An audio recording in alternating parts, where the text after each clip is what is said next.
নরসিংদীর জেলখানা ভেঙে আপনার জঙ্গিরা বেরিয়ে গেছেন, অস্ত্রশস্ত্র লুট হয়েছে, সেগুলির রিকভারি হয়েছে পরিপূর্ণভাবে এমনটি আমরা নিশ্চিত নই। আর জঙ্গিরা যারা বেরিয়ে গেছেন তাদের আবার শ্রীঘরে ফেরানো হয়েছে এমনটিও কিন্তু আমরা নিশ্চিত হতে পারিনি। তো ফলে বাংলাদেশ যে সব সম্ভবের দেশ সেটি আবারও প্রমাণিত হলো। কেউ কেউ বলবার চেষ্টা করবেন যে গোপালগঞ্জে যেহেতু জেলখানা ভেঙে কয়েদিদের মুক্ত করবার একটা চেষ্টা হয়েছিল, সেই দৃষ্টিকোণ থেকে একটা সুরক্ষিত নতুন তৈরি করা ভবনে, যেখানে ফ্যাসিলিটিস ভালো, সেরকম একটি জায়গায় যেহেতু তারা সবাই ভিআইপি, তাদের এনে রাখাটা তাদেরই প্রয়োজনে, তাদেরই স্বার্থে করা হয়েছে। এটা তো গেল পায়াস একটা উইশ বা তত্ত্ব, কিন্তু ওই যে আপনার সিঁদুরে মেঘ দেখলেই চড়ায় যে প্রবাদটি আছে, সেটি স্মরণে রাখা ভালো বর্তমান বাংলাদেশে। এখন তাদেরকে কি আজকে নেওয়া হচ্ছে নাকি দু একদিনের মধ্যে নেওয়া হবে? না না, এই স্থানান্তর প্রক্রিয়া শুরু হয়েছে আগেই। এখন মোটামুটি 108 জনের মতো সমবেত হয়েছেন এমনটি জানা গেছে। তার ইতিমধ্যে মোতায়েন হচ্ছেন সবাই কেরানীগঞ্জ যেতে। জি। তাদেরকে কি ঢাকা কেন্দ্রীয় কারাগার থেকে নেওয়া হয়েছে নাকি গোপালগঞ্জ থেকে আনা হয়েছে?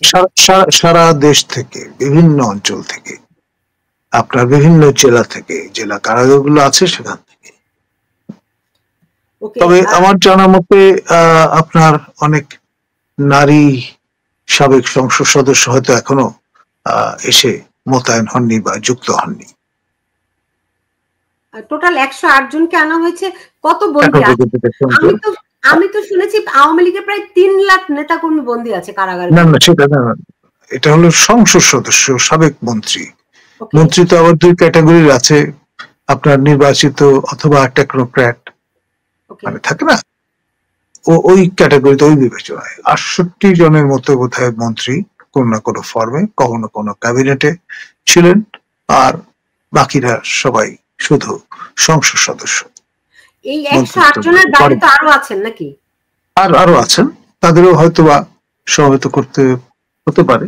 আর নারী সদস্যদের বিষয়টি আলাদা, সেই কারণে বাংলাদেশ সংসদের 300 সংসদ সদস্য, 300 সংসদ সদস্য 50 জন নারী সদস্য, তারও তো সংরক্ষিত আছে।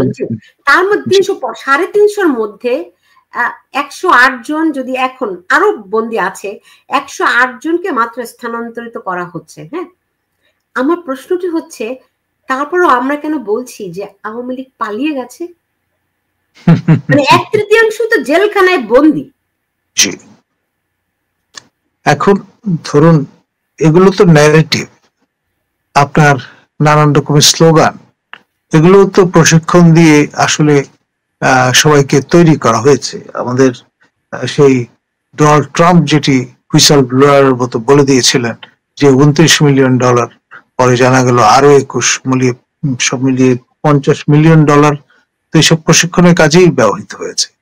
আপনার তোতাপাখি কিংবা মর্কটের মতো আপনার অনুসরণ যে তত্ত্ব আছে সেটি কাজে লাগিয়ে, মানে এক কথা বারবার বলতে পারবেন। আপনি দেখুন টকিং বার্ড যারা থাকে না, তারা যেভাবে কথা বলে সেরকম, ও চিন্তা করে বলছে না, যা শেখানো হচ্ছে তাই বলছে। সে শেখানোর কাজটা করতে তো ওই যে বললাম না, $50 মিলিয়ন যোগান দিয়েছেন জর্জ সোরস মহোদয়, এবং সেটি কেমন কদ্দূর কাজে লাগলো সেটি দেখবার জন্য সোরস মহোদয়ের পুত্র আপনার তিনি তো এসে ঘুরে গেছেন ঢাকায় এবং ইউনুস শাহীর আমলেই, এবং ফটো সেশন করেছেন তরুণ তুর্কি নেতাদের সঙ্গে। স্যার, এখানে কিন্তু আমার যারা দর্শক তারাও কিন্তু অভিযোগ করছেন, তাদেরও সন্দেহ হচ্ছে যে একটা জেল হত্যাকাণ্ড হতে পারে। উড়িয়ে দেওয়া যায় না? মবটা তো একটা প্রাতিষ্ঠানিক রূপ লাভ করেছে, এখন মব করতে করতে আপনি জেলখানা ভেঙে ঢুকে পড়তে পারেন। মানে নজির তো আছে, সেজন্যই বলছি। ওকে, যদি সেই ক্ষেত্রে মানুষের করণীয় কি আছে স্যার? মানুষের করণীয় বিষয়টা সম্পর্কে সচেতন থাকা, সরগোল তোলা এবং আপনার বিষয়টার নিয়ে আলোচনায় ব্যাপৃত থাকলে তখন বেশি বিষয়, একটা ঘটনা বা একটা বিষয় বা একটা পরিকল্পনা বা একটা স্কিম যখন খুব বেশি জানাজানি হয়ে যায়, তখন আসলে যারা এটি কার্যকর করতে চান তারা অনেক সময় পিছিয়ে যান, যে এটা সামাল দেওয়া যাবে না বা এটা করে পার পাওয়া যাবে। জি, তার মানে মানে ভিআইপি যে আওয়ামী লীগ নেতারা শুধুমাত্র তাদেরকে স্থানান্তরিত করা হচ্ছে, তাই তো? জি, সারা বাংলাদেশ থেকে বিভিন্ন জেলখানা। এখন কেরানীগঞ্জ জেলখানার ধারণ ক্ষমতাও বাংলাদেশের যে কোনো জেলখানার চেয়ে বেশি, সুযোগ সুবিধাও বেশি। আমরা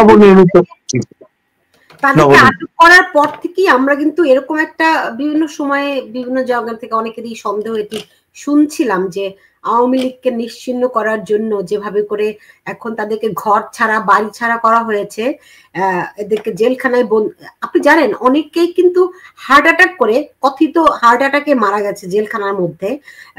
সবাই আওয়ামী লীগের নেতা কর্মী, এই লেভেলের অনেককে হত্যা করা হয়েছে, পিটিয়ে হত্যা করা হয়েছে, কুপিয়ে হত্যা করা হয়েছে, নানান নৃশংসতা ঘটেছে। এখন যাদেরকে আটক করা হয়েছে তাদের সবার বিরুদ্ধে একেবারে ঢালাও ভাবে হত্যা মামলা রয়েছে। এবং আপনি জানেন সরকারের তরফ থেকে কেউ একজন বলেছিলেন যে এই হত্যা মামলাটি তাদেরকে দেওয়া হয়েছে কারণ হত্যা মামলায় জামিন নাই।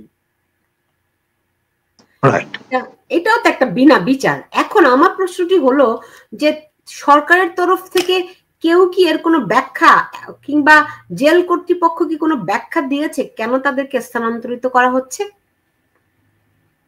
আপনার ওই যে অসমর্থিত সূত্রে যেটি জানা গেছে যে গোপালগঞ্জে জেলখানা ভেঙে কয়েদিদের বের করবার একটা প্রচেষ্টা পরিলক্ষিত হয়, সেই কারণে তাদের নিরাপত্তার জন্য সুরক্ষিত আপনার জেলে তাদের রাখাটা জরুরি এবং হাতের কাছে। কিন্তু গোপালগঞ্জ কারাগারে কি কোনো ভিআইপি বন্দী আছে আপনার জানা আছে? এত সংখ্যক থাকবার কথা না, হাতে গোনা কেউ থাকতে পারে। এবং গোপালগঞ্জ থেকে তো কাউকে বের করতে পারেনি, তারা তো জেলের গেট ভাঙতে পারেনি, যেটা জঙ্গিরা ভাঙতে পেরেছিল, যেটা 5ই আগস্টের আগে যেটা আপনার নরসিংদী জেলখানা ভেঙে ফেলা সম্ভব হয়েছে এবং জঙ্গিদের বের করে নিয়ে যাওয়াটাও সম্ভবপর হয়েছে। গোপালগঞ্জের মানুষ তো সেটি করতে পারেনি, তাহলে তাদের এই প্রস্তুতির কারণটা কি? মানে সেটাই, সেই কারণে তো সন্দেহ ঘনীভূত হচ্ছে যে ডাল মে কুছ কালা হয়। ওকে, আওয়ামী লীগের আপনি দা ওয়ালের বক্তব্য বলছিলেন, ওয়াল এটি শিরোনাম করেছে, আমি সেখানে একজন আওয়ামী লীগ নেতা বাহাউদ্দিন নাসিমের একটি কমেন্ট নিয়েছে ওয়াল পত্রিকায়, সেখানে তিনি কিছু ব্যাখ্যা দিয়েছিলেন। আপনার কাছে কি মনে হয় তার ব্যাখ্যাটি সন্তোষজনক? দেখুন, এই ভিউ তিনি তার মতো করে বলবার চেষ্টা করেছেন, এর বাইরেও নানান রকমের তথ্য থাকতে পারে, কিন্তু ঘটনা যেটি যে এই ব্যক্তিবর্গকে তো একটি নির্দিষ্ট ভবনে সমবেত করা হয়েছে, স্থানান্তর করা হয়েছে, যে উদ্দেশ্যে যে কারণেই করা হোক না কেন, that is the reality. Right, কিন্তু সরকারের তরফে কোনো তো ব্যাখ্যা দেওয়া হয়নি এখনো। দেখুন, এই সরকার তো নির্বাচিত সরকার নয়, অ্যাকাউন্টেবল সরকার না, তার ব্যাখ্যা দিতে বাধ্য না, তাদের কোনো অ্যাকাউন্টেবিলিটি নেই। যদি ইলেক্টেড গভর্নমেন্ট হতেন তাহলে ডেফিনেটলি কনস্টিটিউয়েন্সি লিয়াজের অংশ হিসেবে তাদের সবার উদ্দেশ্যে না হলেও আপনার তাদের যারা ইলেক্টোরেট তাদের উদ্দেশ্যে কিছু বলতে হতো। এখন সেই ঝামেলা নেই। আমাদের মাননীয় স্বরাষ্ট্র উপদেষ্টা তো প্রতিদিন ভার্চুয়ালি ইন্টারাক্ট করছেন, কিন্তু তাতে সিরিয়াসনেস কতটা আছে সেটা নিয়ে with a pinch of salt আলোচনা করা যেতে পারে। এখানে একজন একটি প্রশ্ন করেছেন, যে প্রশ্নটা আমি আপনাকে করেছিলাম, যে মানে সত্যি কি এটি সম্ভব বাংলাদেশের বাস্তবতায়, এবং যদি সত্যি হত্যা করা হয় তো ইউনূস সরকার নিজের পায়ে নিজে কুড়াল মারবেন কিনা? দেখুন, তিনি তো স্মার্ট প্লেয়ার, তিনি জানেন কিভাবে দুর্বলতাকে শক্তিতে রূপান্তরিত করা যায়। এই যে শিশু মৃত্যুবরণ করলেন, তারপর তিনি ঝট করে সাহায্য চেয়ে বসলেন সবার কাছে, ওইটা নিয়ে সমালোচনা হয়, যতক্ষণ তা আবার নামিয়ে ফেলা হলো। মানে এভরি অপরচুনিটি তিনি কিভাবে কাজে লাগাতে পারা যায় সেটি জানেন। তখন হয়তো বিশাল একটা অ্যাপিল করবেন ইন্টারন্যাশনাল কমিউনিটির কাছে যে আপনারা বিশেষজ্ঞ দল পাঠান, কিভাবে এমনটি ঘটলো ইত্যাদি, এবং আপনার আমাদের পুরো জাতি শোকে মুসলমান, আমাদের ক্লিনিক্যাল সাইকোলজিস্ট লাগবে এদের সবাইকে থেরাপি প্রদানের জন্য, ইত্যাদি ইত্যাদি। নতুন নতুন অভিনব সব ডাইমেনশন হয়তো তখন রচিত হবে। আমরা জানি যে পুলিশের সাবেক আইজিপি কে অলরেডি রাজসাক্ষী বানানো হয়েছে। এই যাদেরকে এখন সমবেত করা হচ্ছে তাদের মধ্যে থেকে কি তাদের উপরে এমন কোন চাপ আছে যে তাদেরকে রাজসাক্ষী বানানো হতে পারে, নাকি তাদেরকে দিয়ে নতুন রাজনৈতিক দল, যেটি আপনি ইঙ্গিত দিয়েছেন যে সোহেল তাজ নতুন রাজনৈতিক দল গঠন করলো, তার পেছনে তারা গিয়ে দাঁড়াবে, এরকম একটি চাপ তাদেরকে তৈরি করা, কোন প্রেক্ষাপটটি? মানে কোন বিষয়ে কোন অনুমান, কোন সিদ্ধান্ত উড়িয়ে দেওয়ার মতো নয়, সবই সম্ভব। আপনার প্রফেসর ইউনূসের পক্ষে যে কোনো কাজ করাই সম্ভব। He is the magician.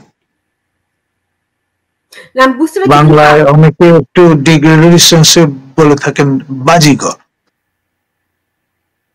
না, এই ক্ষেত্রে কোনটা বেশি প্রযোজ্য? তিনটি অপশন আমি দেখতে পাচ্ছি। একটি হচ্ছে তাদেরকে হত্যা করা, একটা তাদেরকে রাজসাক্ষী বানানো, এতজন রাজসাক্ষীর দরকার আছে কিনা এই প্রশ্ন আসতে পারে, তারপরে হচ্ছে তাদেরকে দিয়ে নতুন রাজনৈতিক দলের সমর্থন আদায় করা। আপনার প্রথম এবং শেষ এই দুটি সম্ভাবনায় যথেষ্ট যৌক্তিক ভিত্তি আছে। এখন নির্ভর করবে যে আলটিমেটলি কোন সিদ্ধান্তটি নেওয়া হয়। বুঝতে পেরেছি। তো সেই ক্ষেত্রে মানুষের প্রতিক্রিয়াটা কি হতে পারে স্যার, একটা ধারণা দিতেন? দেখুন, শহীদ মুস্তফা আলী লিখে গেছেন, অল্প শোকে কাতর অধিক শোকে পাথর। এখানে ইকবাল হোসেন একটি মন্তব্য করেছেন বা প্রশ্ন করেছেন। তিনি বলছেন যে তিনি 3 দিন আগে আপনাকে প্রশ্ন করেছিলেন যে গোপালগঞ্জ গণহত্যা এবং মাইলস্টোন ট্র্যাজেডি থেকে জনগণের দৃষ্টি ফেরাতে নতুন কোন নাটক বা কোন জঙ্গি আমরা ঘটনা সৃষ্টি করা হবে কিনা, এটা তারই অংশ কিনা? হতে পারে, হু নোস। আপনার আমি তো বললাম এটা সব সম্ভবের দেশ হয়ে গেছে। দ্বিতীয়ত প্রফেসর ইউনূসের পক্ষে যে কোনো কিছু কাজ করা সম্ভব।